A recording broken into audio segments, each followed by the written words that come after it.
Sveiciens visiem! Kādu laiku bijām paņēmuši pauzi no podkāstu ierakstiem, tāpēc ka mēģinājām atkopties no Unblock konferences. Un šodien pie mums ir ciemos, es domāju, kā lai šo viesi piesaka. Tāpēc, ka pirmkārt Reinis ir ļoti labs mans draugs, viņš ir partneris Unblock konferencē. Un es gribētu teikt, ka Latvijas kripto legālais krustāvs, tāpēc, ka viņš ir pirmais, kurš sācis sakārtot likumisko pusi kripto uzņēmējiem Latvijā. Tas ir Reinis Znotiņš un Latvijas bloķētas attīstības asociācijas direktors. Sveiks, Reini! Sveiks, Dāvi! Paldies! Legālais krustāvs laikam pirmo reizi kāds šitā piesaka, bet man tīri labi patīk, labs tituls, tā kā paldies, es pieņemšu. Kā tev sokas, kāda vispār atspēja pēc Unblock ir jau kādi 4 mēneši riņķī? Jā, ir laikam pagājis kaut kāds tāds laiks, lai varētu objektīvi novērtēt un reflektēt. Gribētos teikt, ka priekš pirmā gada mums sanāca baigi forši. Vismaz atsauksmes bija tādas, kad neesmu dzirdējis gandrīz nevienas slikta atsauksme. Varbūt tādas labākās, lai arī paņemtu tādas varbūt labākās, kuras piepildīja kaut kādā ziņā to mērķi, kāpēc mēs vispār veidojām Unblock. Bija viens liels uzņēmums, piemēram, kurā strādā 800 darbiniekiem kripto jomā. Un es šī uzņēmuma vienu no valdes locekļiem biju pičojis, tā teikt, vai uzrunājis Milānā vienā konferencē, stāstot, ka Latvijā ir izveidota laba likumdošanas bāze priekš tā, lai licencētos Latvijā, dabūtu MiCA licenci Latvijā un no Latvijas apkalpot visu Eiropas Savienību. Un tad šī valdes locekla, viņa teica, Reini, viņa atbrauc uz Unblock tagad, viņa saka, Reini, tagad man Milānā stāstīja, kas tur ko Latvija dara un ka Latvija ir pievilcīga vieta. Es domāju, ka tu man te Bet tagad, kad es atbraucu šeit uz Unblock, es redzēju, dzirdēju arī to pašu no ekonomikas ministra, es dzirdēju to pašu no Latvijas bankas, no finanšu ministrijas un tā tālāk.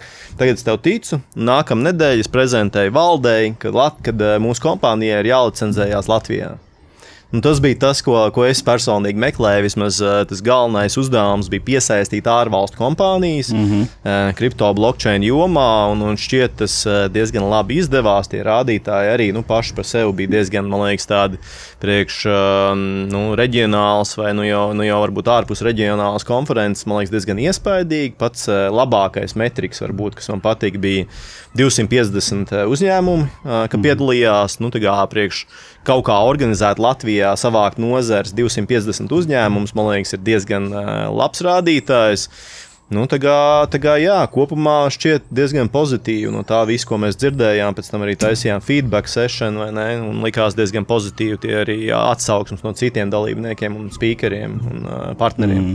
Man ļoti patika, ko tu teici pirms konferences, ka bišķiņ jau grūti paliek katru to uzņēmumu pa vienam vilktais rociņus uz Latviju un vest pie ekonomikas ministra, pie Latvijas bankas. Un ar šo te pasākumu man šķiet, mēs vienkārši atvedām veselu kaudzi. Parādījām, kā mēs strādājam, kādā līmenī mēs taisam pasākums un ne tikai, ka valsts sektors ir ieinteresēts un kad visi tie cilvēki to redzēja. Vienkārši divu dienu laikā, un tas bija rīktīgi forši. Un tikko mēs kopā bijām Baltic Honey Badgers, es gan biju side eventā pirmo dienu, bet kādi tev atspēja no Baltic Honey Badgers, kas arī ir viena no lielākajām Bitcoin konferencēm pasaulē? Jā, iepriekšējā es vēl gribēju tikai piemetināt, kad tu varēji sakt, vai ne? Viens ir, ka mēs aizbraucam uz Dubaju, uz Londonu, uz Vāciju, Franciju un izstāstam tiem uzņēmumiem, teiksim, blockchain kripto jomā, ka Latvijā mēs tagad esam izveidojuši foršu vidi, nāciet te licencēties. Bet, ja viņi nekad nav bijuši Latvijā, ir diezgan grūti viņiem fiziski to iztēloties un fiziski nolemt, mēs tagad nāksim uz Latviju. Ja viņi pat nekad nav bijuši, viņiem tā Latvija ir tāda mītiska zeme ziemeļos. Līdz ar to tas Unblocks arī kaut kā kalpoja, lai dabūtu viņus šeit, paostīt to gaisu, saprast to vidi, ka šeit lietas notiek, ka ir biznesa dinamiska vide un ir, viss ekosistēma sadarbojās, lai tas viss iet uz priekšu. Tas arī bija viens no galvenajiem mērķiem, kāpēc vispār mēs radījām to konferenci un kāpēc viņa arī bija labi pieprasīta. Bet atsaucoties uz Honey Badger, jā, arī īstenībā jāuzslavē Honey Badger, Džeki, gan Maks, gan Mihails un citi, kuri jau šķiet 8. gadu organizē Honey Badger, tā kā Bitcoin maksimālistu tajā Spaceā jomā. Viņi ir viena no labākajām konferencēm Eiropā un pat visā pasaulē, es gribētu teikt. Tāpēc, ka tas slānis ar cilvēkiem, kas brauc uz šo te konferenci, ir diezgan globāls. Jā, ir forši tiešām redzēt, ka tur ir tāda augsta līmeņa dalībnieki kā Ādams Beks, tu minēji, droši vien daudz Latvijā nezina Ādamu Beku, un man arī bija interesanti, tas viens no Honey Badger šī gada tādiem pārsteigumiem, nepārsteigumiem. Es domāju, vai teiksim, Latvijas mēdīji vai cilvēki būs pamanījuši, ka tāds Ādams Beks brauc. Tur iepriekš pagājušajā gadā izziņoja, ka Džeks Dorsijs, Džek Dorsij varbūt vairāk zina, jo viņš ir tādus tradicionālākus tech startups dibinājis, bet Ādams Beks, piemēram, nav baigi vispār tā ārpus varbūt kaut kādām konkrētām jomām vai ārpus kripto un blockchain pasaules nav tik daudz zināms, bet šeku reku viņš ir blockchainā iekšā jau no 90. gadiem. Viņš ir visdrīzāk miljardieris. No tā vajadzētu būt pavisam noteikti. Jo viņš bija viens no lielākajiem investoriem MicroStrategy, tad lielākajā Bitcoin fondā, un viņš it kā esot viens no 2 cilvēkiem, kas ir saņēmis e-pastu no Satoshi Nakamoto. Ja. Tā kā tas ir iespaidīgi, bet foršākais jau, kad tu vispār tā padomāji pie sevis, cik miljardieru uz Latviju atbrauc. Ir īpaši tādu mūsdienīgu tech miljardieru. Es domāju, ka ne tik daudz. Un, tā foršā lieta, ka bija iespēja pie viņa pieiet, parunāties. Ja, tur, protams, ka visu laiku kāds stāv un grib viņu runāt, bet tas nav tā, ka tev tur jāstāv, visu dienu rindā, un tad uz 2 sekundēm tu vari tikt. Un, tev ir iespēja reāli bija. Es arī pastāvēju, pagaidīju, kamēr citi izrunājās, parunājos ar viņu, paprasīju, ko viņš varētu ieteikt Latvijai, ja, kur ir tās Latvijas priekšrocības, kā viņš redz, ja, kur mēs varam izcelties, kur mēs varam kaut kādu daļu šī sektora pievilināt. Tas ir forši vienmēr uzzināt viedokli no tāda līmeņa cilvēkiem ir diezgan noderīgi. Iedomājies, ka tu caur principā vienu roku esi piekļuvis klāts Satoshi. Jā, viens rokas spiedienā. Viena rokas spiedienā, tā tālāk. Tas liekas unreal, bet vai tu viņam pajautāji, vai viņš nākošais gads būs unblockā? Es viņam pajautāju, viņš teica, vecīt 2 konferences Latvijā gadā, tas būs sarežģīti, bet pamēģināsim viņu vēl dabūt. Es domāju, ka mums unblockā būs augsta līmeņa runātāji 26. gada 1. un 2. aprīlī, tātad nākamais unblocks, ja jau sākam strādāt pie viņu, un tie runātāji tur, es domāju, būs nemazāk iespaidīgi no dažādām droši vien top biržām, augstākā līmeņa cilvēki, un ne tikai, gan arī no tradicionālākām biznesa sektoriem, kas varbūt grib ieiet kripto jomā, kas grib, piemēram, saviem klientiem iedot iespēju tagad maksāt ar kriptovalūtām par dažādiem pakalpojumiem, tāpat augsta līmeņa noteikti no valsts puses, būs no finanšu sektora. Mēģināsim dabūt arī, es zinu, daudz lielas bankas Eiropā strādā pie kripto risinājumiem. Mēģināsim varbūt tās dabūt, un kopumā tā ambīcija ir principā uztaisīt lielāko, nozīmīgāko Web3, blockchain un kripto pasākumu Ziemeļa Eiropā. Es domāju, ka diezgan realistiski mums to ir izdarīt. Jā, es biju vienā citā konferencē Stokholmā, tepat nesen jūnijā, un bija tiešām prieks aizbraukt uz turieni, un nāca cilvēki klāt, kur bija bijuši arī unblockā, un teica, ka mums super sanāca. Tā, man liekas, ir tā pati labākā sajūta. Un tu pieminēji šīs te kompānijas licenzēties Latvijā. Cik realitātē tas ir beidzies, ar cik pieteikumiem Latvijas bankā uz licenci? Tu zini, tev ir tāda skaita? Šobrīd ir ap 20 līdz 30 pieteikumiem. Un tas iespaidīgākais droši vien rādītājs, ka ja Latvijas banka izsniegs šiem uzņēmumiem licences, tad mēs varētu sagaidīt ap 100 miljoniem ieņēmumus valsts budžetā nākamgad. 100 miljoni, man liekas, Latvijas valsts budžetā nodokļos ir ļoti daudz. Cik mums ir IKP kopā, lai būtu vieglāk salīdzināt? Nu, pret IKP varbūt rēķinot, tas neizklausīsies tik iespaidīgi, bet no nodokļu apjoma tas ir, droši vien tas salīdzinājums, ko ir vērts likt lietā, ir tikko valsts meklēja ietaupīt 150 miljonus visā valsts aparātā. Un tas tika pasniegts kā liels uzdevums. Ja?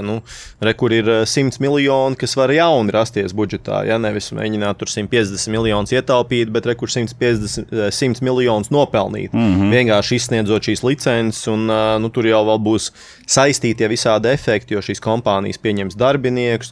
Tie darbinieki izglītosies, iemācīsies no pasaules labākajām kompānijām, kā lietas notiek šajā sektorā un droši vien ies tālāk taisīt savus startups. Tā kā tur ir tādas milzīgas sinerģijas, kas tālāk var attīstīties, un viss tas kopumā, plus šie jau ļoti taustāmie nodokļu ieņēmumi, es domāju, varētu būt liels tāds pluss Latvijas valstī. Man patīk tas, ko tu teici. Nav jādomā, kā ietaupīt, jādomā, kā nopelnīt. Tā ir, man liekas, tāda īsta biznesa domāšana. Tas ir rīktīgi forši. Un, kā tev neliekas, ka Unblock ir pārvērties? Mums likās, ka mēs uztaisīsim vienu konferenci aprīlī, un tad varbūt uztaisīsim nākošu gadu aprīlī, un tad varbūt vēl pēc gada, bet Unblock ir pārvērtusies par tādu kā kustību.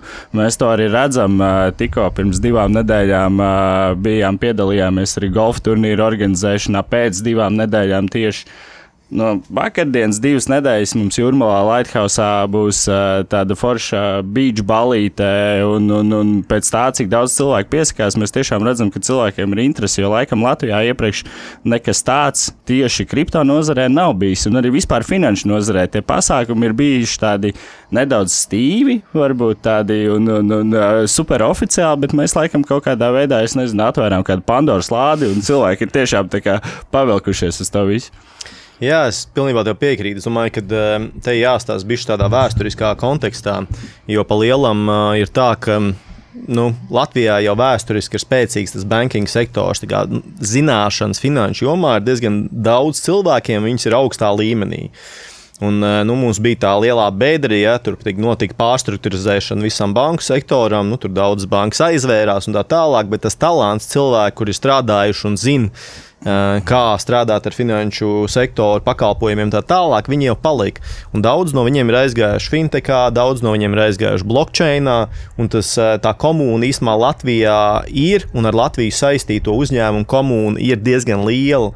Bet nekas tāds aizraujošs, tāds moderns, tāds interesants, tāds eksplozīvs, baigi daudz nekas tāds nav noticis Latvijā, un tāpēc arī mums vajadzēja vienkārši taisīt to Unblock konferenci un arī šo kustību, ko tu mini, mēs taisam ne tikai 1. un 2. aprīlī šo lielo konferenci, bet mēs taisam jau regulārus pasākums, gan golfa pasākums, kur mēs apvienojam tātad to profesionālo un būtisko ar tādu izklaidi. Ja? Tur, neformālu networking. Neformālu networking, kas ir svarīgākais. Un tie cilvēki grib, to mēs redzam pēc tā pieprasījuma arī. Mēs atvērām tikai invites only pasākumu, un tur ir vairāk kā 350 jau cilvēki, kur grib, un visi ir saistīti ar nozari.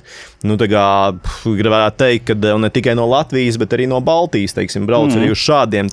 Mēs redzam, ka tā vēlme un tā vajadzība ir tur, un mēs vienkārši viņu iekustinam un realizējam. Ja? Mēs palīdzam tiem cilvēkiem sanākt kopā, sadarboties, saprast, kā var attīstīties nākamajā līmenī no Latvijas uz visu Eiropu un droši vien arī starptautiskāk. Tā kā veidojam arī Latviju par tādu centru, un tam ir vajadzīga kustība, tam ir vajadzīgs movements, un to mēs veiksmīgi ar Unblock komandu cenšamies arī izdarīt. Īstenībā es tā padomāju, pirms 3 gadiem, kad tu kļuvi par bloķētas asociācijas vadītāju, tu jau sāki šos te ikmēneša meetupus, tas jau viss jau īstenībā notiek jau gadiem. Tagad mēs vienkārši to esam pārvērtuši tādā bišķi lielākā balītē, man liekas. Lielākā kustībā noteikti, jo pārsvarā mums meetup notiek asociācijas biedriem, Latvijas bloķētas attīstības asociācijas biedriem, kur nāk tātad uzņēmēji šajā jomā no Latvijas, saistīti ar Latviju, tie, kas grib licencēties Latvijā un tiekās, tīklojās, pārunā lietas, virza dažādas iniciatīvas, kā Latviju padarīt vēl pievilcīgāk šajā jomā un tā. Bet, tas vairāk vai mazāk ir bijis tāds slēgts formāts uzņēmējiem, kam interesē šī joma, un tur, ir, protams, vēl uzņēmēji, kas skatās šo, tad ir iespēja arī pieteikties, pievienoties asociācijai. Bet bez tā mēs atveram durvis plašākam cilvēku lokam, mēģinam saliedēt to fintech un blockchain komūnu un organizēt viņiem regulārs tāds pasākums, lai arī ārvalstu viesi var ierasties un redz, ka tas sektors šeit ir dzīvs, jo īstenībā viņš ir dzīvs. Un kas ir interesanti arī, tajā pašā blockchain un kripto jomā, mums ir uzņēmumi, kas ir Latvijas uzņēmumi, bet licenzēti vai dibināti tur Lietuvā vai Polijā, bet viņiem tur sēž 50 cilvēki Latvijā. Viņa galvenā bāze ir Latvijā. Un to, ko īstenībā patiesas prieks redzēt, ka šie uzņēmumi, teiksim, ja Latvijā iepriekš, pirms mēs sākām aktīvu darbību ar Latvijas blockchain attīstības asociāciju, šie uzņēmēji vienkārši viņiem nebija objektīvas iespējas licenzēties Latvijā, jo Latvijā kripto licences tādas nebija pieejams. Tad tagad viņi redz, ka mēs esam uztaisījuši pievilcīgu to vidi, un viņi nāk atpakaļ uz Latviju. Viņi nāk no Polijas, licencēties Latvijā. Jā, tur uzņēmums nesen runāja ar uzņēmumu, kuram 160 darbinieki. Kaut kādi tur 50, 60 Latvijā un pārējie pa visu Eiropu un pat ārpus Eiropas. Jā. Viņi bija licencēti Polijā, tas nozīmē, ka lielākā daļa viņu naudas un viņu nodokļu ieņēmumu iet Polijai un caur Poliju. Ja?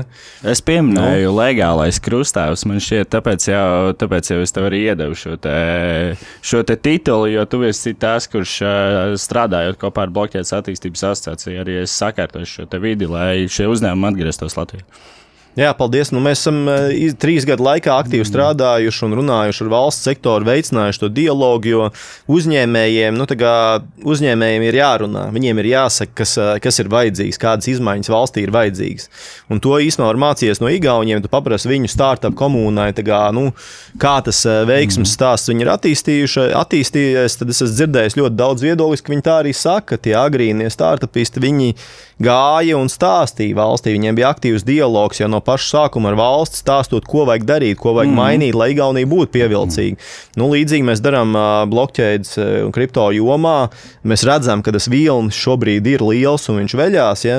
Un mēs attiecīgi padarām Latviju pievilcīgu, lai šeit ir gan vietējie uzņēmumi, gan nāk starptautiskie tie uzņēmumi un nosēžās šeit. Un tas ir kaut kas tāds, teiksim, ja tur kāds liels uzņēmums, piemēram, dabūs Latvijā licenci, tad iespējams tas būs lielākais uzņēmums, kuram ir nopietna Eiropas bāze Latvijā, tāda, no kuras, teiksim, apkalpo visu Eiropu.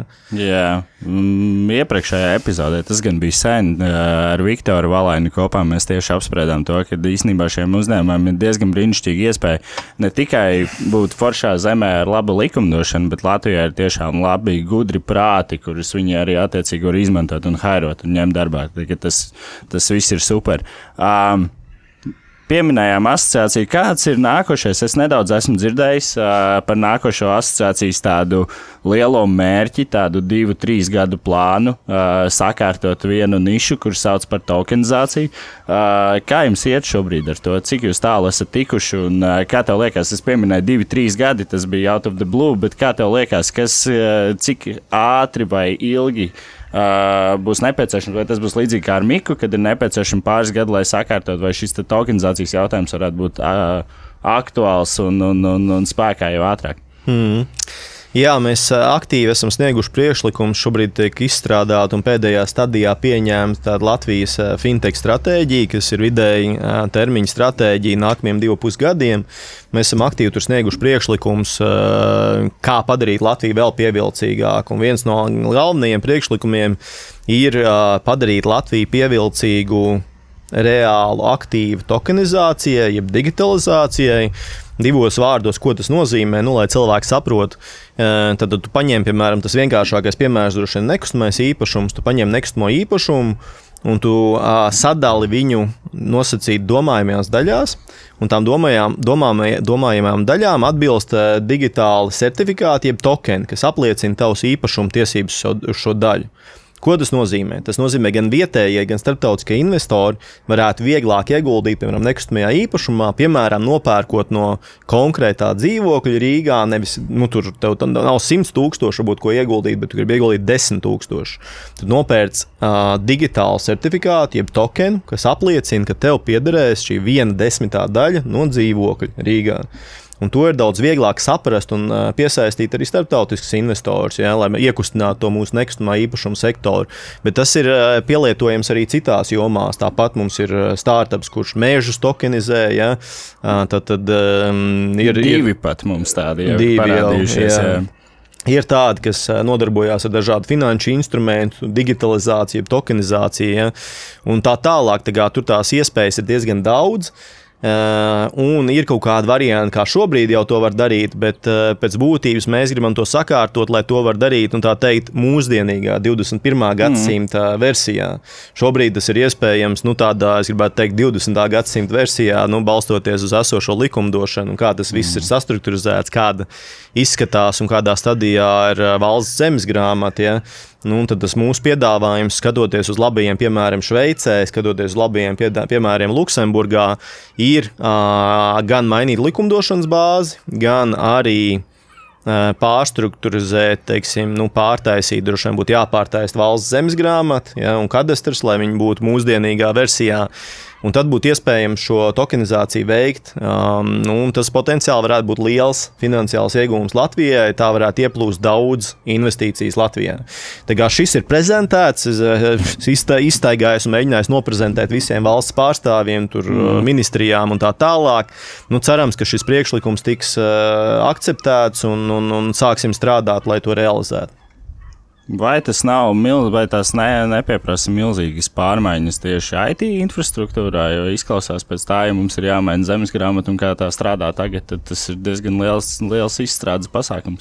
Jā, droši vien tas nav ātri, šis nenotiks, teiksim tā, šis būs ilgāks process, bet jebkurā gadījumā, cik arī runājot arī ar varam ministriju, kas tur to digitālo infrastruktūru Latvijā, tad zemes grāmata ir viena no tām sistēmām, kas ir ļoti, tāda aizkavējusies savā attīstībā, un tas būtu jāuzlabo, ja viņi būtu principā jāpārtais. Mēs arī zinām, ir valsts zemes grāmata un kadastrs, ja ir divas dažādas datubāzes, to vajadzētu salikt kopā un uztaisīt to mūsdienīgi, 21. gadsimtam atbilstoši, un tad varētu veikt arī vienkāršāk šo tokenizāciju. Tā kā tas ir izdarāms, ir jābūt vienkārši gribēšanai. Mēs mēģinām prezentēt, kāpēc to vajag darīt un kā to varētu izdarīt. Ja mūs akceptēs, uzskatīs par labu esam šīs idejas, tad cerams, ka kaut kādu 2 gadu laikā varbūt varam to mēģināt izdarīt. Man šķiet, mums ir ļoti paveicies ar šī brīža ekonomikas ministru un to, ka mums diezgan banka ir pateicīga dažādiem eksperimentiem un lietām. Man liekas, tas ir tas, ko mēs arī dzirdam no diezgan daudziem uzņēmumiem, kuri brauc gan uz Unblock un ar kuriem mēs runājam tiešsaistē un networkojam, ka citās valstīs nav tik ļoti vienkārši dabūt šādas te priekšlikumus cauri. Tāpēc... Tas nekad nav vienkārši, droši vien, bet jebkurā gadījumā, man liekas, tas pozitīvais ir, kad arī politiķi, jāsaka, un arī valsts iestāžu darbinieki, kā tu minēji, saprot, ka Latvijai ir jāmeklē jauni virzieni attīstībai, lai Latvija varētu būvēt tālāk savu ekonomiku. Jo tie tradicionālie virzieni jau, viņi vairs tik lielu, jaunu pievienoto tu neuzbūvēsi. Neuzbūvēs šobrīd tradicionālu banku tik lielu kā JP Morgan. Ja? Tu neuzbūvēsi Volkswagen. Tu neuzbūvēsi jaunu Volkswagen un neizkonkurēsi auto industriju.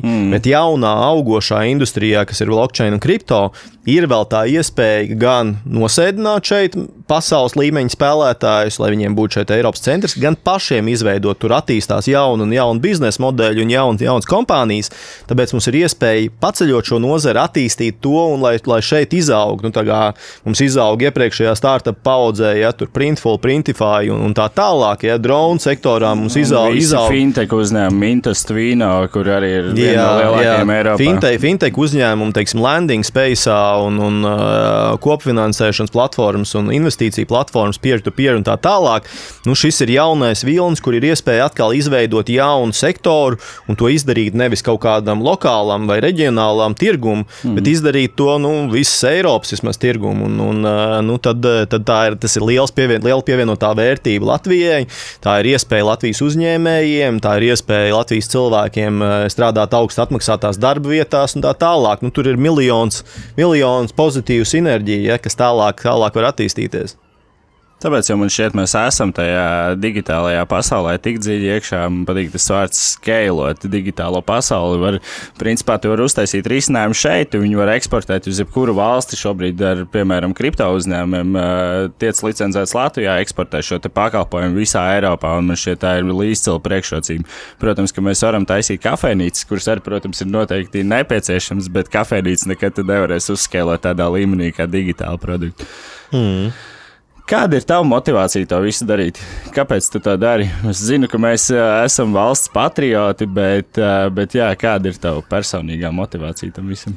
Man patīk, laikam, kaut kas jauns. Man patīk kaut kas jauns un mainīgs. Un, es visu dzīvi nosacītu, neskaitot savus 4 gadus, ko es pavadīju valsts sektorā, vispārējo dzīvi es biju tehnoloģiju sektorā, gan Latvijā, gan Amerikā. Līdz ar to man patīk tas, ka nāk kaut kādas jaunas iespējas un teiksim, iespēja kaut kur izaugt un mainīties un būt pirmajiem. Ja? Es cenšos saskatīt šīs iespējas un realizēt viņas. Un šeit, man liekas, šī ir viena no tām nozarēm, ja mēs skatāmies blockchain un kripto, ja tur artificial intelligence, mākslīgais intelekts, tās ir tās nozars, varbūt vēl dažas, kuras šobrīd aug un attīstās. Un, man liekas, tā ir tāda super interesanta vide, kurā būt. Tā ir super interesanta vide, kur būt, un ja tu saproti viņu un spēj viņā ielikt iekšā, tā ir arī vide, ko tu vari palīdzēt uzbūvēt vai uzcelt. Man patīk, kad es varu ņemt dalību, palīdzēt šo vidi izveidot, šajā gadījumā Latvijā. Jā. Pieminēja, ka mēs aicinām šīs kompānijas būt šeit, taisīt biznesu Latvijā. Vai tev nešķiet, ka kaut kādā brīdī mums varētu sākt pietrūkt tieši kvalificētu speciālistu? Ņemam par piemēru to pašu Web3 nozari, tāpēc, ka Šveicē, teiksim, ir Web3 University, arī Vācijā ir Web3 un dažādas blockchain programmas, piemēram, pats personīgi zinu, Frankfurtas universitātē ir iespējams iziet Web3 kursu, 2 gadu garumā masters programmu, kur tu padzīvināti apgūst šo te tehnoloģiju. Vai tev nešķiet, ka mums arī Latvijā kaut kas tam līdzīgs būtu nepieciešams, jo pēc manas rīcībā esošās informācijas, un man šķiet, mums tas informācijas lauks ir diezgan līdzīgs mums Latvijā, nekā tam līdzīgs šobrīd vēl nav. Jā, labi, ka tu pieminēji. Patiesībā jau pirms kaut kādiem 2 gadiem mēs veicām pārunas un stāstījām arī Latvijas universitātē, ka vajadzētu kaut ko tādu izveidot un runājām ar viņiem.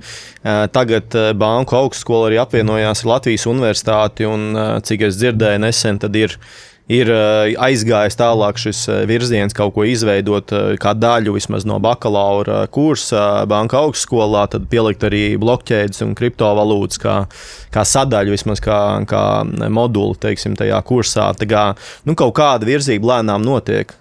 To sakot, ir arī ļoti noderīgs šīs tradicionālās banku nozares zināšanas, jo šī ir tuvu finanšu pasaulē, ja, tad tikai ļoti digitalizēti un mūsdienīgi, ja, tad tur vajag tos pašus banku nozares speciālistus, AML speciālistus, compliance speciālistus, ja,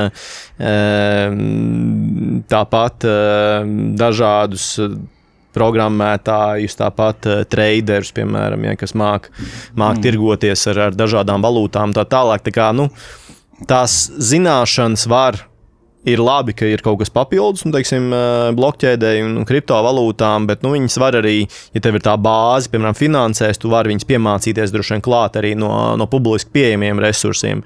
Tur atkal jauniem cilvēkiem vienkārši jāsaprot, ka šī ir viena no nozarēm, kur ir iespējas un kur ir teiksim, iespēja veidot savu karjeru interesantu un starptautisku. Tad pašiem ir jāizrāda arī interesi, teiksim, par to. Jā, makes sense. Un īstenībā es atcerējos mūsu kolēģis Anatolijs Resins, kurš ir pasniedzējis Transporta sakara institūtā. Es ticu, ka viņš noteikti kaut ko arī saviem audzēkņiem pastāstā un māca arī par Web3 tehnoloģiju. Absolūti, Anatolijs ļoti labi pasniedz. Ja viņiem būtu vairāk laika, mēs labprāt viņu redzētu, lai viņš vairāk vēl pasniegt, bet viņš tiešām labi izskaidro tās lietas un pats ir skolotājs pēc izglītības. Tā kā, jā, viņš ir ļoti labs pasniedzējs, es domāju, cerams, ka kādu dienu viņam būs vēl vairāk laika, viņš varēs ne tikai, viņam ir savs uzņēmums, tā kā, bet... Viņš ir vēl pasniedzējs, viņam savs uzņēmums, viņam ģimeni, jā, tieši tā, ar visu jātiek galā, bet mums ir noteikti cilvēki arī asociācijā, kuri ir tiešām speciālisti šajā jomā bijuši jau ilgus gadus iekšā un var arī citiem labi izstāstīt, kā tas viss strādā. Šogad mums bija plānots, bet mēs to nepaspējām izveidot. Bija plānot arī workshopi tieši izstrādātājiem, lai viņi varētu padziļinātāk 2 dienu tādā crash kursā apgūt blokķēdes tehnoloģiju. Un kāpēc es to stāstu?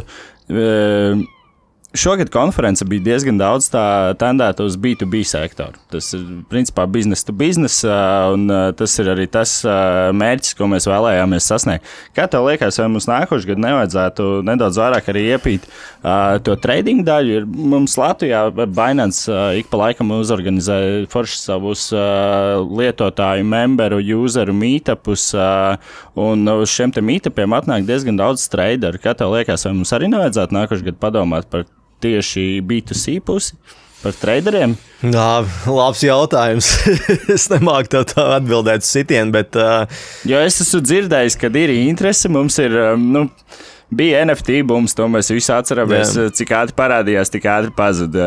Tagad bija meme coin bums, arī redzējām unblock iesildošajos pasākumos bija daudz jaunu puikas nāca un teica, ka viņi traido meme coins, jo tas tagad esat stilīgi un grūti. Noteikti būs vēl kaut kāds vilnis, bet ir tiešām daudz, man liekas, lielu traderu arī šeit pat Latvijā, kuri būtu ieinteresēti arī nedaudz savādākā saturā.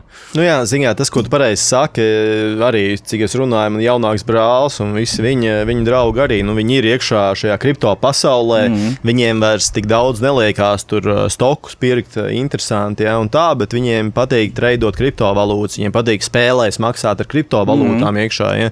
Tā kā, es domāju, tas ir nenovērtēts no tāda arī tradicionālā finanšu sektora, vismaz Latvijā vēl nenovērtēta iespēja un virziens, un noteikti, tā kā tas ir vienkārši jā, tas ir mūsdienīgi, tas ir atbilstoši, tas ir trendīgi un tas būs droši vien. Tā kā jā, pēc būtības jā, bet droši vien tam būtu jābūt tādam nopietni izglītojošam pasākumam, nevis tur, pēc šito vai dari tā, vai vēl kaut ko, bet tam būtu jābūt ļoti analītiskam, pārdomātam un tādam ar bāzes līnijām, gudrām atziņām un pieredzējušiem lektoriem pasniegtām lekcijām, jo citādāk tas var aizvest arī ne tajos labākajos virzienos, tā kā droši vien tādu atbildību mēs negribētu uzņemties. Jā, pie pazaudēta kapitāla droši vien tu gribēji teikt.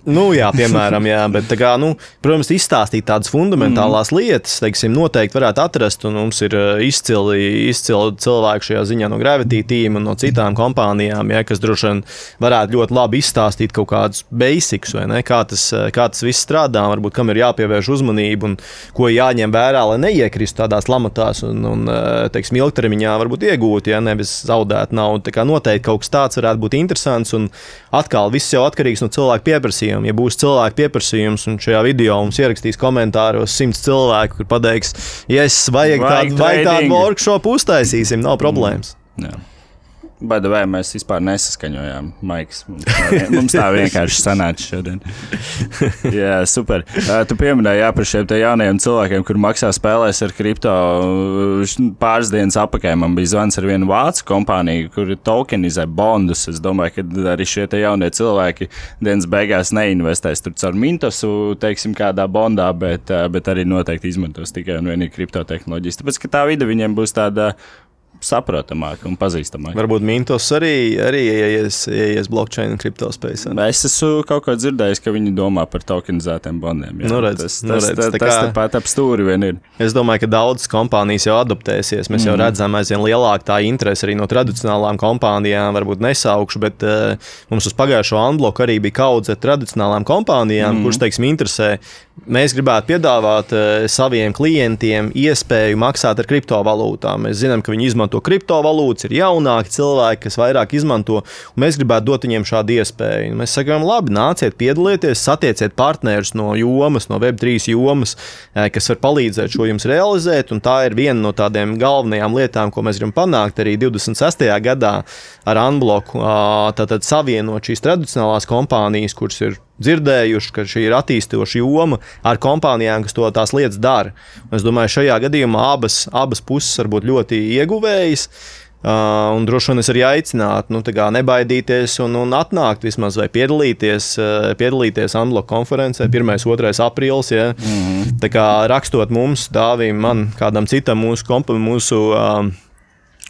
kustības komandas dalībniekam, droši jūs noteikti varat atrast veidus, kā to izdarīt. Jā, viens no mūsu, es atceros, mēs janvārī, februārī spēlējāmies ar dažādiem saukļiem un prezentācijās, kuras mēs prezentējām potenciālajiem Unblock partneriem, un viens no mūsu saukļiem bija Place Where Business Happens, tāpēc, ka mēs vēlējāmies tiešām šīs divas pasaules, Web 2 un Web 3 sablendot kopā. Tā kā jā, ļoti forši.